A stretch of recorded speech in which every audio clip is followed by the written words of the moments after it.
Je voulais aujourd'hui qu'on parle de l'alimentation anti-inflammatoire. C'est très à la mode, entre guillemets, depuis plusieurs années. Le bon exemple, c'est les personnes qui ont une alimentation à dominante végétarienne, où au final, t'as forcément une plus grande proportion d'antioxydants, de molécules au potentiel anti-inflammatoire. Prendre soin de sa santé, c'est quelque chose qui est efficace sur du moyen et du long terme. C'est pas tu dors bien une nuit et tu manges une fois du curcuma qui va faire que tu vas être anti-inflammatoire. Beaucoup de molécules qui ont des propriétés anti-inflammatoires, pas vraiment, plus modulateurs de l'inflammation ou antioxydantes, tu vas beaucoup les trouver dans les aliments d'origine végétale. L'inflammation, déjà, qu'est-ce que c'est ?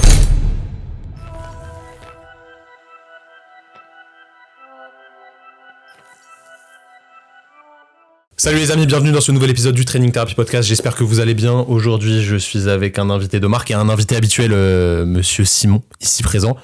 Kenneth. Le cas. Salut les gars. Comment está ? Ça va très bien. Comme on dit en japonais. Je suis hébergé chez les gars, donc ça va toujours bien. T'es hébergé dans ce magnifique nouveau studio de podcast. Ah, c'est magnifique. J'espère que ça vous régale en tout cas à l'image, mais nous on se régale à vous filmer ça. On essaye de faire des tests micro, etc. Donc je pense que cette fois-ci ce sera le bon, peut-être un petit truc qui pop pour enlever les pops de langage. Mais voilà. Normalement vous devriez être pas trop mal parce qu'on sait que chez certains quand vous êtes dans la voiture ça crache un petit peu des fois. Donc on essaye d'améliorer ça toujours. Ouais. Pour qu'on puisse améliorer, évidemment, il faut faire quoi ? Il faut s'abonner, parce que si vous vous abonnez pas au podcast, que vous mettez pas une review 5 étoiles directement, même sans avoir écouté le contenu, vous pouvez pas nous soutenir et du coup on peut pas acheter de magnifiques matos comme ça, avec ces très belles tasses. Tasses de camping, mais tasses stylées quand même.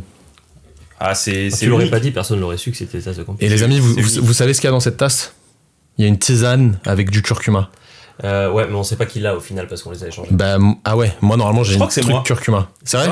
Je crois. Ouais, parce que tu les as échangés tout à l'heure. Chez App.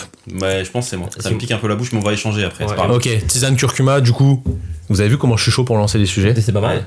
Le curcuma, à quoi ça sert, Kenneth ? Non, blague à part. Je voulais aujourd'hui qu'on parle de l'alimentation anti-inflammatoire, parce que c'est quelque chose qui revient beaucoup sur Internet, c'est très à la mode, entre guillemets, depuis plusieurs années, le fait de manger anti-inflammatoire, et j'aimerais qu'on resitue tout ça. Alors déjà, pour te présenter, Kenneth, tu es... Donc, diététicien nutritionniste. D'accord, mais j'ai toujours peur de dire des bêtises, tu sais. Ah ouais ? Ouais. Bah non, mais d'ailleurs, pour clarifier par c'est quoi ? Non, mais tu sais, les termes... Les termes, nutritionniste, c'est protégé par rien, c'est-à-dire que tu peux être... Je suis nutritionniste, quoi. Moi, je suis nutritionniste. Non, tu es Thomas.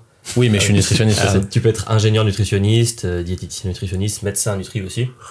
Par contre, diététicien, c'est diplôme d'état, donc c'est protégé. Ok. Et par contre, moi, je suis aussi spécialisé en micronutrition et nutrition du sport. Et c'est plus avec ces compétences-là qu'on va aborder ces thématiques. D'accord. Toi, t'es nutritionniste aussi ? Ouais. Je suis un homme. Ok, bon, ça part mal. Ça part mal. Du coup, nutrition, alimentation anti-inflammatoire. Aujourd'hui, il y a un peu un mythe autour de tout ça, que les gens seraient en inflammation chronique. Alors, est-ce que c'est vrai, est-ce que c'est faux ? Je sais pas spécialement ce que t'en penses, mais je pense qu'il y a des choses assez intéressantes à discuter là-dessus. L'inflammation, déjà, qu'est-ce que c'est ? Moi, je vais te parler de l'inflammation que je vois en kiné. Ouais. Tu te blesses. Exemple, tu te fais une entorse de cheville. Tu as une inflammation réactionnelle qui est normale, qui est là déjà pour nettoyer la zone, amener des macrophages, etc., pour enlever les cellules qui ont été lésées, et aussi stimuler un petit peu certaines boucles réflexes qui vont faire en sorte que tu vas sécréter des hormones qui aident à la cicatrisation. Ça va ramener des molécules qui sont spécifiques à la cicatrisation sur le lieu. Ça va activer aussi les voies nociceptives, donc les voies de la douleur, pour protéger la zone, pour éviter que tu mettes trop de tension dessus. Et de tout ça, au niveau macroscopique, ce qui va se passer, c'est que tu vas avoir un œdème, potentiellement de la chaleur, potentiellement de la rougeur et de la douleur associée. Et ça, c'est une inflammation qui est logique, qui est bénéfique, qui est là pour aider à cicatriser et à réparer le milieu. Normalement, ça dure 5 jours, si je dis pas de conneries, Simon. Oh, je pense qu'on est dans ces eaux-là. Ouais, des fois, ça peut être un petit peu plus long, mais il me semble que si ça dépasse 10-15 jours, ça devient plutôt chronique. On parle pas des douleurs chroniques qui, là, sont des douleurs supérieures à 3 mois. Une inflammation chronique, ce serait quelque chose qui est un peu plus long. Peut-être que je dis des bêtises, n'hésitez pas à me corriger dans les commentaires. Donc ça, c'est une inflammation qui pour moi est normale, et dans ma vision de kiné, quant à ça, quand tu te fais une blessure, c'est pas logique de prendre des anti-inflammatoires pour empêcher l'inflammation parce qu'elle est bénéfique. Qu'est-ce que t'en penses ? Bah d'ailleurs, on vient pas vous voir en général pour des douleurs qui sont aussi récentes ou... Bah si, ça peut. Ah ouais ? Moi, en vrai, en pratique, il y en a de moins en moins, mais normalement ça se fait quand tu fais de la traumato. En fait, c'est juste que les gens, quand ils se font une blessure aiguë, on va dire, ils vont pas chercher à optimiser des choses dans leur quotidien, par rapport à la nutrition notamment, par rapport au sommeil, pour limiter cette inflammation. Tu te fais une inflammation, une blessure aiguë, qu'est-ce que tu vas chercher à optimiser? Tout de suite, tu vas penser, je vais mettre du froid, je vais mettre de la pommade, je vais me mettre un strap, j'en sais rien, tu vois. Ouais. Mais tu vas chercher des méthodes plus externes, finalement, que des choses sur lesquelles tu vas pouvoir, sur ton mode de vie, en fait. Ok. Mais ça, c'est un peu comme tout, les gens ils cherchent le truc miracle alors qu'il y a la base qui est même pas faite. Ouais, mais c'est normal aussi parce que quand tu te fais une blessure aiguë, c'est très fort. Il faut une efficacité rapide et prendre soin de sa santé, c'est quelque chose qui est efficace sur du moyen et du long terme. C'est pas tu dors bien une nuit et tu manges une fois du curcuma qui va faire que tu vas être anti-inflammatoire. Tu vois, Non, en fait, c'est exactement ça. Tu vas pas moduler une réaction inflammatoire juste parce que tu as pris une molécule à l'instant T. Tu vois, c'est comme on parlera des oméga 3, je pense, tout à l'heure.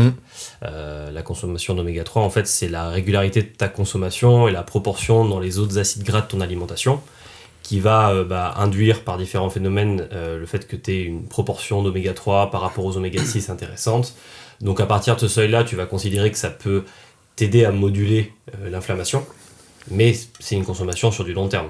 Mais c'est comme ce que vous disiez là, en fait, c'est finalement l'inflammation aiguë, il faut d'abord laisser le temps à ton organisme de la gérer, à ton système immunitaire de pouvoir la traiter, et ce que tu prendras sur l'instant va pas changer grand-chose au final. Ok, donc là on était plus sur l'inflammation aiguë, qui est normale, et plutôt bénéfique. Maintenant, il y a des personnes chez qui s'installe une inflammation chronique, un peu latente, qui peut même être systémique sur certaines pathologies. Et ça, c'est plus problématique et c'est ce dont on parle. Ce que je disais qui était un petit peu à la mode, etc. Alimentation anti-inflammatoire, etc. Ce serait pour ce genre de personnes qui ont des inflammations chroniques. Alors, première question que je voulais te poser, comment t'évalues si t'as une inflammation chronique ou pas? Qu'est-ce que ça veut dire? Déjà, alors nous, quand on parle d'inflammation chronique tous les trois, on est d'accord qu'on va plus parler de ça dans le cadre de problématiques ostéo-articulaires. Ouais. C'est plus ce qui nous concerne en fait. Ouais, après ça peut être des pathologies comme je sais pas, une polyarthrite rhumatoïde ou trucs comme ça, hein. C'est aussi des choses qu'on peut suivre en kiné. Alors, après nous on peut dériver même sur des choses qu'on voit pas mal en nutrition, sur des pathologies inflammatoires chroniques, alors moi plus au niveau de l'intestin dans les personnes que j'accompagne. Ok. Donc sur des maladies de Crohn ou des rectocolites hémorragiques. Donc là c'est intéressant parce que tu as déjà dans la façon d'accompagner un recueil au niveau de la symptomatologie, parce que tu as des personnes qui souffrent d'un Crohn ou d'une rectocolite mais qui sont peu symptomatiques. Ok. Voilà. Donc ça veut pas dire qu'il faut rien mettre en place, mais ça veut dire que c'est des gens, tu vois, qui sont pas forcément sous traitement. Après, en général, sur des pathologies comme ça, le traitement, ça reste des anti-TNF alpha. Ok. Pour vraiment bien limiter l'inflammation. Donc ça, c'est des molécules pro-inflammatoires. Ouais, exactement, mais très puissants, tu vois. Ok. Petite question avant, parce que c'est quoi la maladie de Crohn? Ça se définit comment? Alors la maladie de Crohn, alors en gros, Crohn et rectocolite hémorragique, donc c'est des maladies inflammatoires de l'intestin. La différence entre les deux, si je dis pas de bêtises, c'est qu'en fait sur le Crohn, tu vas avoir donc du rectum jusqu'au haut de l'intestin. Tu vas avoir des alternances de parties avec des lésions et des parties sans lésions sur la muqueuse. Ok. Voilà. Alors que rectocolite hémorragique, pareil, si je dis pas de bêtises, t'as vraiment des lésions qui sont plus continues. Ok. Voilà. Et c'est-à-dire, qu'est-ce qui se passe pour la personne? Qu'est-ce qui se passe? Donc ça va être donc grosse douleur digestive, problématique de transit, ballonnement, gonflement. Okay. On sait que c'est associé à des perturbations aussi au niveau de la flore. Okay. C'est extrêmement douloureux, donc ça implique des grosses modifications de ton alimentation, en fait, pour limiter les aliments qui vont augmenter les symptômes. Okay. Donc par exemple, tu vois des aliments plutôt irritants ou qui vont faire fermenter, mais ça veut aussi dire commencer à adapter ton alimentation pour moduler un petit peu ton inflammation. Tu vois. Okay. Exemple tout bête, dans certains contextes, tu as la prise de gluten qui peut être liée à plus de ballonnement, gonflement, là c'est plus des problèmes de transit, mais tu as aussi la consommation de gluten qui va, à long terme, sur des personnes qui sont plus sensibles au niveau immunitaire, amener plus de réactions inflammatoires. Okay. Tu vois, même origine, mais c'est pas le même impact à la fin. Ouais, bien sûr. Voilà. Ok. Donc ça c'est des pathologies plutôt digestives, mais après nous, pour un public sportif ou pour ce que vous rencontrez, on parle plus de problématiques inflammatoires chroniques, mais sur des articulations, le cartilage, tout ça, quoi. L'arthrose par exemple. Voilà, par exemple l'arthrose. Ou les tendinopathies chroniques un petit peu latentes, qui sont pas réactives, donc qui sont pas en début de phénomène de tendinopathie, tout simplement. Qu'est-ce que tu peux aller checker pour savoir si oui ou non t'es en inflammation chronique? Est-ce qu'il y a des marqueurs, genre sur des prises de sang, des trucs comme ça, ou alors c'est totalement abstrait? Donc déjà, symptomatologie, poser pas mal de questions par rapport à ça. Pour moi, c'est important d'avoir des questionnaires réguliers que tu refais faire pour évaluer un petit peu déjà l'efficacité de ce que tu fais. Et après, donc, alors, des marqueurs sanguins sur l'inflammation, t'en as pas mal. Alors, il y en a un qui est intéressant. Alors, je pense que vous l'avez peut-être déjà remarqué sur des prises de sang remboursées par la Sécu. Tu as la CRP, donc protéine C réactive, mais qui marque en fait une inflammation très marquée. Donc, potentiellement sur une inflammation dite de bas grade, comme dans le cas justement de ce qu'on vient de dire, tu remarqueras rien à la CRP. Mais par contre, tu as un autre marqueur qui est la CRP ultra sensible, donc qui du coup est là pour diagnostiquer une inflammation dite de bas grade, qui peut être plus intéressante à faire doser. Et après, tous les autres marqueurs sanguins que tu vas vouloir faire, ils vont être liés à l'origine de l'inflammation. Ok.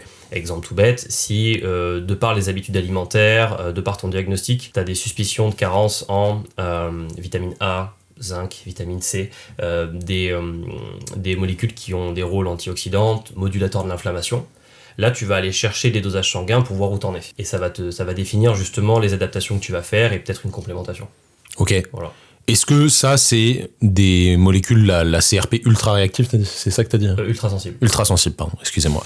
Est-ce que ça, c'est des trucs qui sont normalement évalués, ou faut demander spécifiquement que t'évalues ça sur ta prise de sang? Non, faut le demander, et ça c'est intéressant. En fait, t'as vraiment des marqueurs donc remboursés par la sécurité sociale, qui sont prescrits d'office, et après il y en a d'autres qu'il faut connaître, que tu peux demander à ton médecin, ou que tu peux demander directement au labo quand tu vas faire tes analyses. Et après, tu as des marqueurs, par exemple, on va en parler sur les oméga 3, mais des marqueurs qui te permettent d'évaluer la proportion d'acide gras polyinsaturé dans tes membranes cellulaires, où là, il faut se diriger vers des labos, on l'avait fait pour vous, je crois, vers des labos spécifiques qui ont des kits de prélèvement. Ouais. T'en as à Metz, t'en as à Lyon, t'en as à Paris. Donc toi, en tant que diète, tu peux prescrire ça? Ouais. Tout à fait. Il faut juste prendre contact avec les labos en question, accompagner les personnes quand vraiment tu as un besoin de faire ces analyses, en sachant que c'est quand même relativement coûteux. Nous, ils étaient choqués quand on est allé faire. La meuf, elle m'avait dit: ah, mais vous allez payer pour ça, là? 150 € pour. Ouais. Alors que vous, on avait vraiment vu des choses intéressantes en plus. Hein. Ouais, de ouf. Ouais, c'était très intéressant.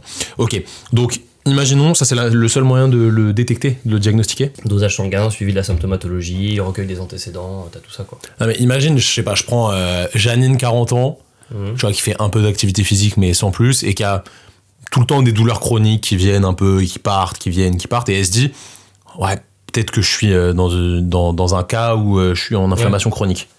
Déjà, tu vas regarder par rapport aux habitudes alimentaires. Ok.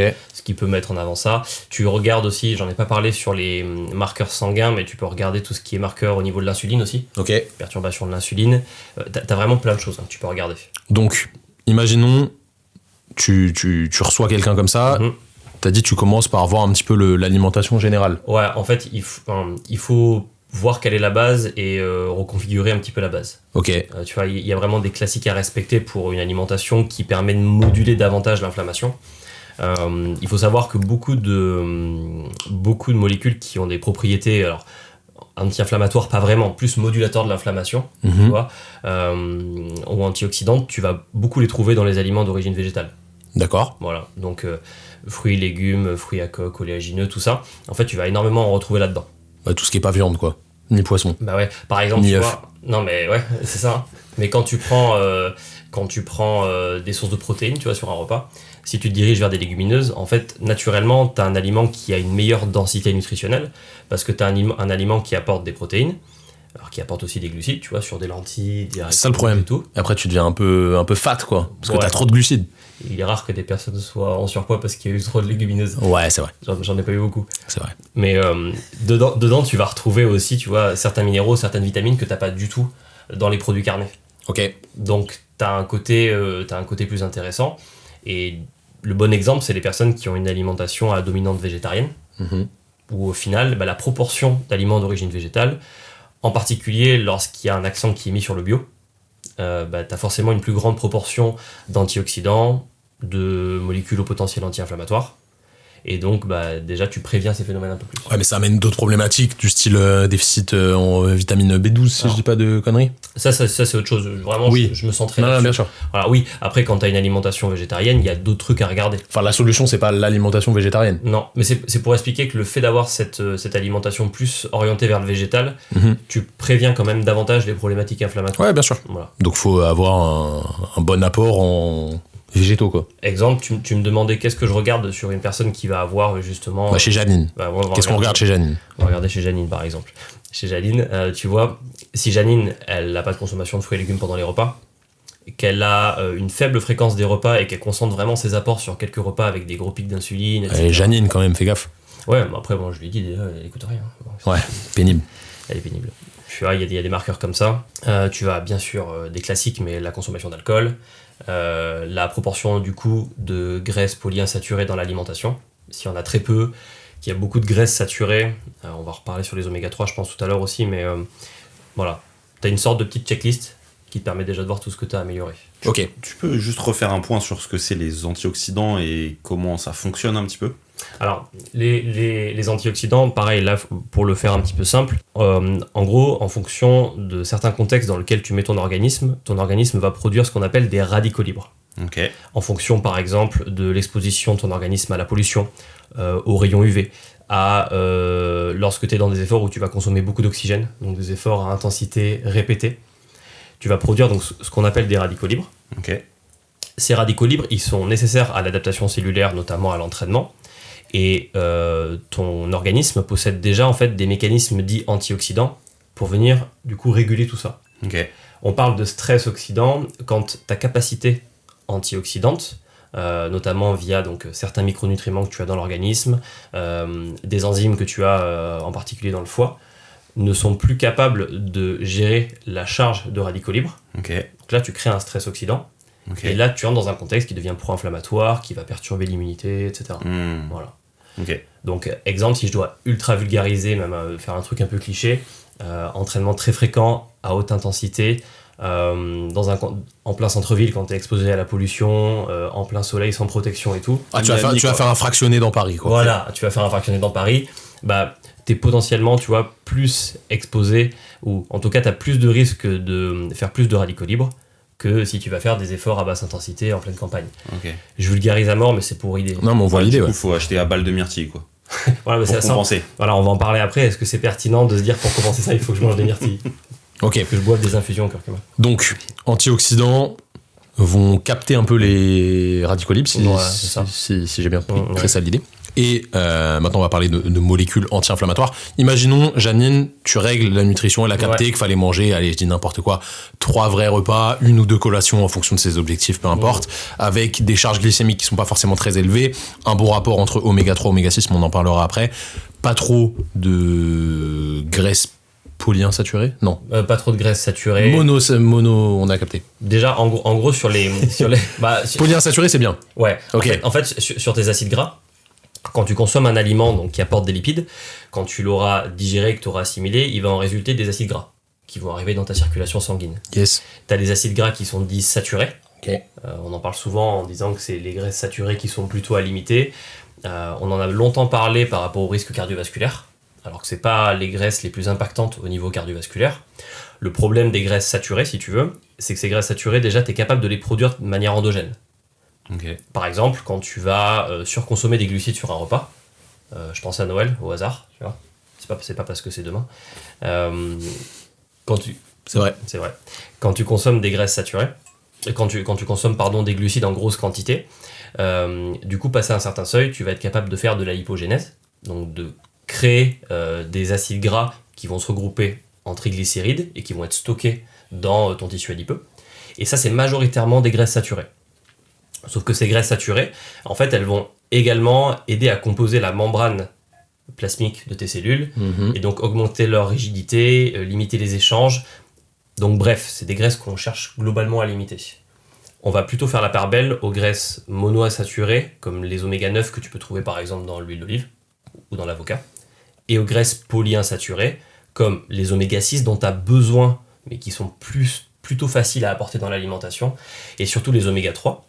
dont on n'a pas besoin en trop grosse proportion, mais il en faut davantage que ce que l'alimentation un peu occidentale nous propose. Ok, donc ça c'est un problème plutôt d'habitude et de régime alimentaire occidental, quoi. Voilà. C'est cette histoire d'oméga 3. Ok.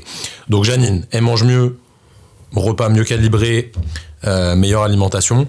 Et maintenant, elle veut continuer à optimiser ça. Ouais. Je sais que, par exemple, tu vois, nous on bosse avec NutriPure, il n'y a pas de secret là-dessus, même si on n'a pas spécialement de conflit d'intérêt, parce qu'on est toujours très honnête vis-à-vis de ce qu'on avance. Quand on discute avec Christophe Cario, il n'a pas le même avis que moi là-dessus, et c'est intéressant justement d'échanger sur ça.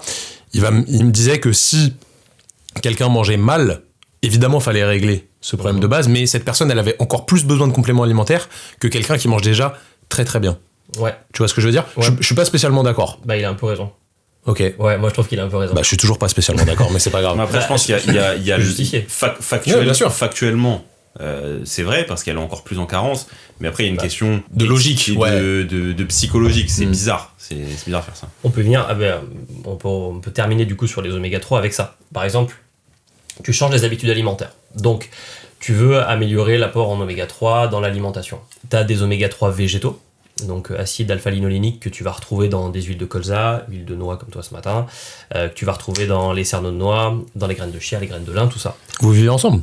On peut Parfois. dire. Parfois ça arrive. Ok, non mais on peut tout dire, hein. Pas de problème.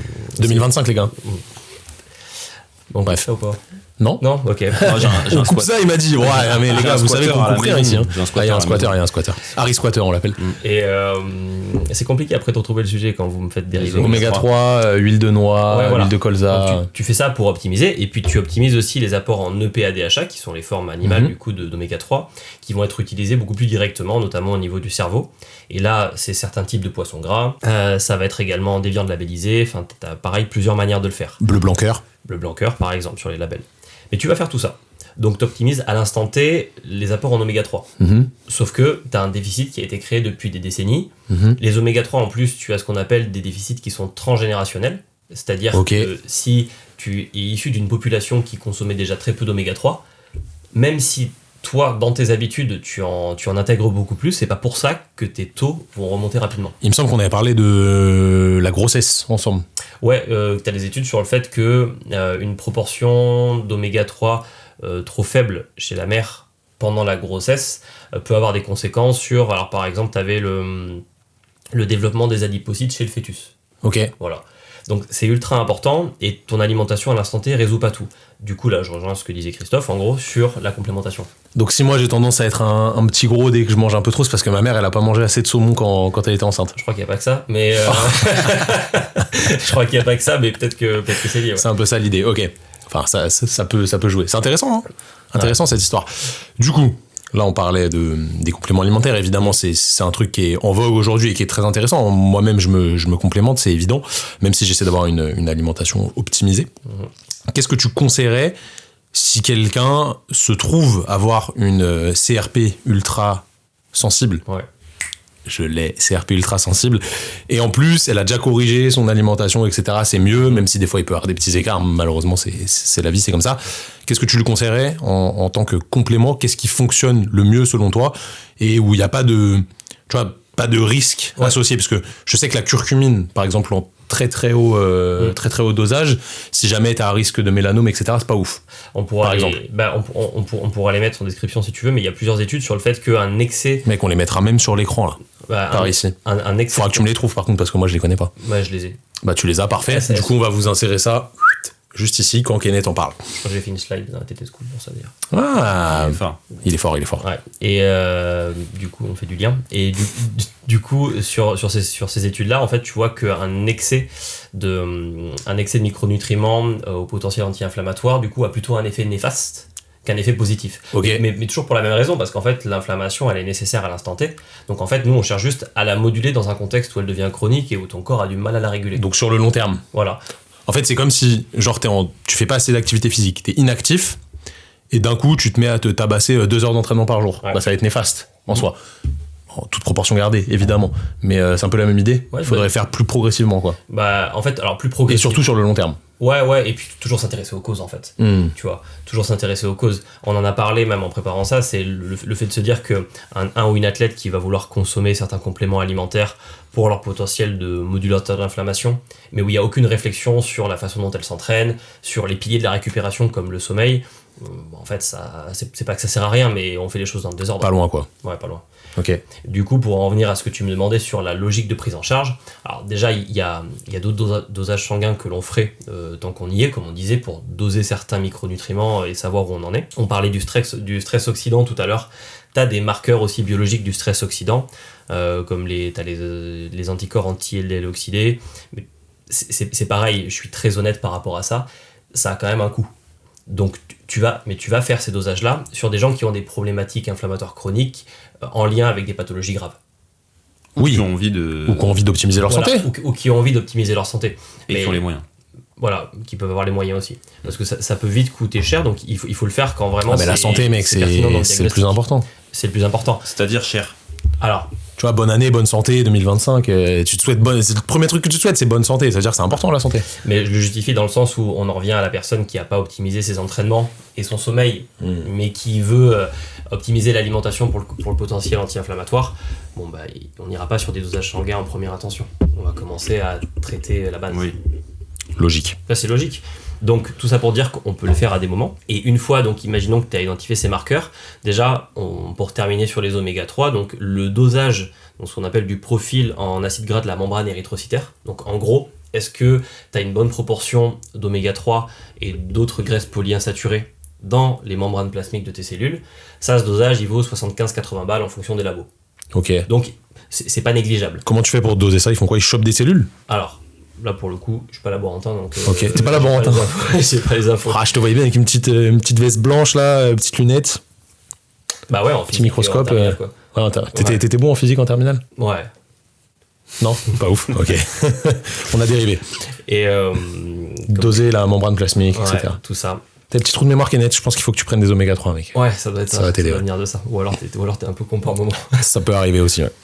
Et en gros, donc 75-80 €, il se trouve qu'une complémentation en oméga 3 sur un trimestre, alors en respectant certains critères, ça va revenir à peu près, si tu veux, dans le même tarif, grosso modo. C'est ça. À peu près. Une complémentation sur un trimestre, déjà, donc sur le PADHA, on sait que ça permet de remonter les taux de manière assez significative. Ok. Je dis pas qu'il faut pas doser les oméga 3 quand tu as la possibilité de le faire, et je dis juste que sur une personne où ça va pas être des dosages sanguins en première intention, déjà, si tu améliores l'alimentation, que, pour revenir à ce que disait Christophe, tu complémentes en parallèle sur un trimestre, tu sais déjà que les taux vont remonter, et en parallèle de tout ce que tu vas mettre en place pour moduler l'inflammation, ce qui peut être aussi un travail en kiné, et ben tu vas suivre l'évolution des symptômes, et là tu vas commencer à savoir si tu te diriges dans la bonne direction ou pas. Ok. Voilà. Et pour les oméga 3, il y a plein de critères à respecter. Si on finit là-dessus, parce que de toute façon, dans tous les cas, on en reparlera, indice Totox, donc indice d'oxydation le plus faible possible, dans tous les cas. En gros, si vos oméga 3 ils sont un peu orange ou marron quand vous les sortez de la boîte, c'est pas ouf. Déjà, faut les conserver au frais. Ça, Ouais. c'est très important. Bah, déjà, ouais, alors le frais, et déjà par rapport à Au frigo. par rapport à l'oxydation, ce que vous pouvez faire, si vous avez des oméga 3 qui ont traîné dehors, enfin en dehors d'un frigo ou d'un congélo, Ils sont sortis après. dans la street. Ils sont sortis après 18h. Ils ont pris leur petite jambe.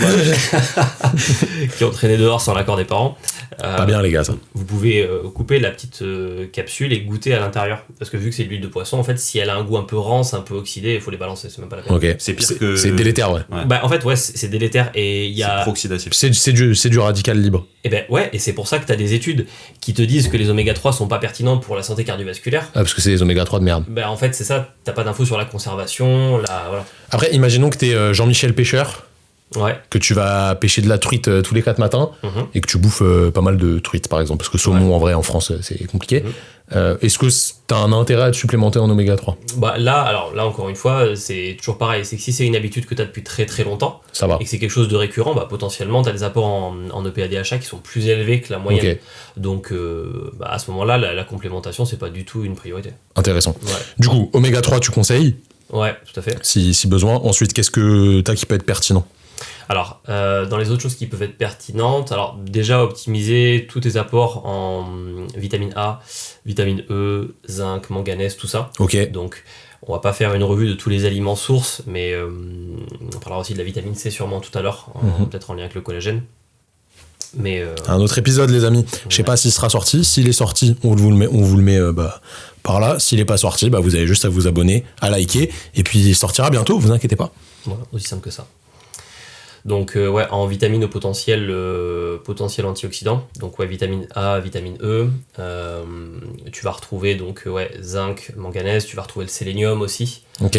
Noix du Brésil, ça. Voilà, on connaît la noix du Brésil directement dessus. Neymar. Pareil, ça c'est des choses, ça vaut le coup de les doser en fait, pour savoir un petit peu d'où tu pars avant de commencer à bouffer 300 kg de noix du Brésil pour rien. Mais je crois une ça suffit, non? Alors on en met beaucoup et en fait le problème c'est que ça c'est trop bon. Le problème, c'est que c'est trop bon, t'en manges 10. Ouais, et puis en vrai, ça dépend beaucoup de l'origine. Ok, du Brésil, quoi. Non, parce que tu peux en faire pousser. Il y a des noix du Brésil qui viennent pas du Brésil. Oui, tu peux en faire pousser ailleurs. Et puis, surtout, t'as la qualité des sols. En fait, quand tu cherches à avoir un aliment qui va être riche en certains minéraux, en fait, tout est dépendant ou en partie de la qualité du sol. Culture biologique ou non, c'est important. Parce que malgré ce qu'on peut dire sur le bio, t'as 65 à 70% d'antioxydants en plus dans un aliment d'origine biologique. Ok. Et les pesticides en moins et tout. Ça modifie pas la valeur nutritionnelle sur les macronutriments, mais ça module en fait la quantité d'antioxydants. Donc dans la micronutrition, c'est très intéressant, quoi. Ouais, sur des aliments d'origine végétale. Parce que sur des aliments d'origine animale, ça a beaucoup moins d'intérêt pour pour cette recherche d'antioxydants supplémentaires. Ok. Voilà. Donc, oméga 3, vitamines, zinc, sélénium, manganèse, t'as dit? Ouais, tu vas voir ça, donc certaines des vitamines. Donc la vitamine C aussi, ou avec quelques stratégies, c'est plutôt simple de l'apporter par l'alimentation, avec des aliments qui sont très riches, donc amenés ponctuellement comme le kiwi. Le brocoli. T'en as dans le brocoli. Le poivron. Ouais, notamment le poivron rouge, t'en as plus. Après, j'ai des amis qui digèrent pas de ouf le poivron. Donc... Ouais, ça c'est d'autres problèmes. N'est-ce pas, Kenneth? On a trouvé des solutions, on fait pas de la magie. On mange pas de poivron. Non, mais c'est pour montrer que c'est pas forcément les oranges où t'as le plus de vitamine C du monde. Ouais, quoi. ça c'est plutôt c'est une idée reçue aussi. On en a plein des idées reçues comme ça. Yes, comme vitamine C. Tu vas avoir ça, et donc après, c'est là où on peut plus dériver sur la complémentation, où tu vas avoir donc des molécules comme, tout le monde connaît le curcuma, donc tu as la curcumine, qui est le principe actif du curcuma. On va retrouver aussi donc la boswellia. L'acide boswellique, c'est ce qu'on retrouve souvent dans des compléments qui vont regrouper plusieurs éléments au rôle potentiellement anti-inflammatoire. D'accord. Qui est la boswellia qui est issue d'un arbre, en fait, de la résine d'un arbre, et qui a un rôle de modulateur aussi sur l'inflammation. Et le curcuma, c'est une racine, hein, c'est un rhizome, si je dis pas de bêtises. Ouais. Et là par exemple, le curcuma, c'est un peu le bazar parce que tu as énormément de formes différentes en fonction des marques. Est-ce que le vrai problème du curcuma, c'est que c'est pas juste trop puissant, tu vois? Non, ça dépend du dosage, en fait. Ouais, mais t'as vite moyen d'en mettre beaucoup, tu vois. Alors, d'un côté, il en faut une certaine quantité. Par exemple, si tu saupoudres tes plats avec du curcuma, t'as pas du tout assez de curcumine. En plus de ça, il y a une notion d'absorption. Ouais, puis c'est des épices souvent de merde en vrai que tu utilises. Aussi. Ouais. Ça dépend aussi de comment tu le titres, comment tu l'extrais. Ok. Voilà. Ouais, pour qu'il soit vraiment dosé en curcumine, quoi, le principe actif. Ok. Curcuma. Boswellia, t'as dit? Boswellia. Ouais, tu as ça. En fait, t'as énormément de choses que tu peux utiliser. Là, je réfléchis à ce qui peut être le plus proposé. Mais déjà, en fait, si t'améliores ton profil en micronutriments, si t'améliores ton ratio oméga 6 sur oméga 3, que tu aménages aussi les éléments extérieurs comme les contraintes que t'apposes sur le cartilage par les entraînements, la réhab, etc. Évidemment. Que tu modules ton sommeil. Truc très très important aussi, mais être capable de quantifier le niveau de stress. Il y a des scores là-dessus. Ouais, alors là moi je parle plus de stress émotionnel qui est amené par l'environnement. Non, mais t'as des scores où tu évalues toi-même ton propre niveau de stress et ça te donne un chiffre. T'as le questionnaire de Cohen, je crois, qui fait ça. C'est Jean-Michel. Je crois pas que ça soit c'est Jean-Michel. Pas lui. Non, Jean-Michel, si tu nous regardes, je pense que t'as appris quelques trucs aujourd'hui. Il ne veut pas qu'on puisse lui dire. on lui en veut pas. Ok, donc plutôt des choses extérieures à l'alimentation qui jouent aussi, évidemment, mais ça paraît logique. Qui viennent avec. Après là, sur des molécules, tu vois, qui peuvent aussi être utilisées dans un accompagnement pour le côté modulateur de l'inflammation et tout, c'est sûr que j'en ai oublié, mais en fait, t'en as plein. Et il faut du coup être capable d'aller sur ce qui a potentiellement le plus d'impact. Donc en fait, c'est un ensemble de choses. C'est un ensemble de choses et il faut toujours s'intéresser au contexte. J'ai trop de personnes, moi, qui viennent en suivi. Je demande toujours, tu vois, la complémentation qui est prise par le sportif ou même l'athlète. Et des fois, il y a un volume de compléments alimentaires. Et quand tu commences à demander à la personne pourquoi elle les prend, est-ce que ça a été pris par rapport à une problématique particulière pour en anticiper une, en fait non, ça a été pris parce que t'as des publics sponsorisés sur des compléments qui tournent tout le temps sur Insta et que t'achètes, juste ça. Ok, c'est ça que j'aime bien avec toi Kenneth, c'est qu'au final on est très global comme nous on peut l'être en kiné. En vrai c'est pas parce que quelqu'un a une tendinopathie patellaire que tu vas juste traiter son quadriceps et te focus là-dessus. Il y a plein d'autres choses à aller voir, faut dézoomer un petit peu, voir tout le contexte. Et c'est pareil en nutrition au final, et c'est ça quand on est professionnel de santé. En réalité le but c'est de prendre large et d'évaluer tout ce qui peut potentiellement impacter la problématique de la personne, et il n'y a pas de produit miracle de manière isolée. Non, on pourrait en parler très longtemps, mais tu vois, je pense à un autre phénomène qu'on retrouve beaucoup dans les sports d'ultra-endurance, qui va être, parce que c'est des sports où l'intestin est particulièrement agressé. Le phénomène du corps de lâche. Moins 10 000 abonnés. Désolé les gars, je vous kiffe, je respecte évidemment. Tadej Pogacar est une de mes idoles. Donc... si. Et lui, cycliste de l'année, je pense. Ouais, mais lui, il prend un petit peu d'oméga 3, je crois. Ouais, pas que, mais... Il veut mettre dans des bourbillons. Donc je disais, par exemple, sur des sports d'ultra-endurance, où tu as plus d'impact sur la muqueuse intestinale, tu as plus de risque de perméabilité au niveau intestinal, ce qui fait que tu as certains peptides issus de l'alimentation, on en parlera aussi, mais notamment issus, par exemple... de la gliadine du gluten, des caséines A1 issues du lait de vache, qui vont entrer en contact avec le système immunitaire, qui vont entraîner des réactions inflammatoires. Mais tu vois, en fait, il y a tout un processus qui est lié à la fois à tes antécédents, à l'impact de ce que tu fais au quotidien, là en particulier la pratique sportive avec des efforts continus et des volumes hebdomadaires qui sont énormes, et aussi ton alimentation à côté qui va renforcer en fait les symptômes. Okay. C'est pour ça qu'il faut voir global, parce que si tu prends juste un complément pour une problématique, il y a très peu de chances que ça fonctionne. Ou alors, encore une fois, ce sera le cas isolé, et le fameux cas isolé qui va t'envoyer un message en te disant ça a marché pour moi, donc ça doit marcher pour tout le monde. Ah, ça, on en parlera dans un autre épisode. Ok, très stylé. Merci Kenneth, moi j'ai appris plein de choses. Simon, je pense que t'as appris des petits bails aussi. Encore plus de choses. Incroyable. Très très stylé les amis, j'espère que vous avez kiffé cet épisode. Ça sort un petit peu du champ de la kiné, mais c'est tout aussi intéressant pour moi de recevoir des experts comme Kenneth. Il va pas aimer le terme d'expert, mais c'est le cas, malheureusement. C'est un expert de son domaine. Si vous avez kiffé, n'hésitez pas à nous le dire directement dans les commentaires. Si vous voulez plus d'épisodes sur la nutrition et sur tout ce qui est mode de vie annexe, c'est quand même super intéressant. Moi, je kifferais en avoir si j'étais à votre place, donc je le mettrai directement dans les commentaires. N'oubliez pas de vous abonner si vous êtes sur YouTube. Évidemment, c'est la base pour bien nous voir et voir les études qu'on affiche à l'écran. Sur Spotify, Deezer, Apple Podcast, mettez une review 5 étoiles, ça nous aide énormément. Pour vous, c'est rien, ça vous prend 2 secondes. Allez, je compte 1, 2... Vous l'avez fait, c'est bon, vous êtes abonné, vous avez mis la review. Mais pour nous, ça nous soutient énormément et ça nous permet de vous produire plus de contenu qualitatif comme ça. En attendant, prenez soin de vous, prenez soin de vos patients, alimentez-vous bien, c'est la base. Et messieurs, merci pour cet épisode. Avec plaisir. Merci Lucas. À bientôt les amis.